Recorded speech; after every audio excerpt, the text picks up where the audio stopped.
ঢাকার রাজনীতিতে চাঞ্চল্যকর এক হত্যাকাণ্ডের পর অবশেষে সামনে এলো নির্দেশদাতার নাম। ইনকিলাব মঞ্চের মুখপাত্র শহীদ শরীফ ওসমান বিন হাদী হত্যার পেছনের মূল পরিকল্পনাকারী কে, সে বিষয়ে গুরুত্বপূর্ণ তথ্য দিয়েছে ডিএমপির গোয়েন্দা বিভাগ ডিবি। মঙ্গলবার ৬ জানুয়ারি মিন্টু রোডের মিডিয়া সেন্টারে এক সংবাদ সম্মেলনে ডিএমপির ডিবি প্রধান মোহাম্মদ শফিকুল ইসলাম জানান, রাজনৈতিক প্রতিহিংসার কারণেই শহীদ শরীফ ওসমান বিন হাদীকে হত্যা করা হয়। ডিবির দাবি অনুযায়ী এই হত্যাকাণ্ডের নির্দেশদাতা ছিলেন তাজুল ইসলাম চৌধুরী বাপ্পি, যিনি পল্লবী থানা যুবলীগের সভাপতি এবং ঢাকা উত্তর সিটি কর্পোরেশনের সাবেক কাউন্সিলর।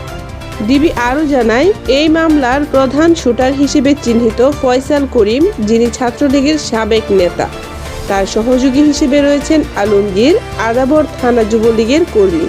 তবে চাঞ্চল্যকর তথ্য হলো, এই তিনজন সহ মোট কয়েকজন অভিযুক্ত বর্তমানে পলাতক এবং তারা ভারতে পালিয়ে গেছেন বলে জানায় ডিবি। এই ঘটনায় আরও একজন পলাতক রয়েছেন, যার নাম ফিলিপ। ডিবি প্রধান জানান, হাদীর কার্যক্রম নিষিদ্ধ আওয়ামী বিরোধী অবস্থান নেওয়াই ছিল এই হত্যার মূল কারণ। এদিকে এই মামলায় ফয়সাল করিম মাসুদ সহ ১৭ জনের বিরুদ্ধে চার্জশিট দেওয়া হয়েছে।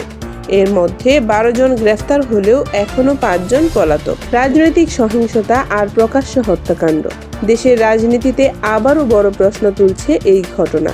পলাতক আসামিদের দেশে ফিরিয়ে এনে বিচারের মুখোমুখি করা যায় কিনা সেটাই এখন দেখার বিষয়। আর এ ধরনের গুরুত্বপূর্ণ ও ব্রেকিং নিউজ পেতে চোখ রাখুন আমাদের চ্যানেলে।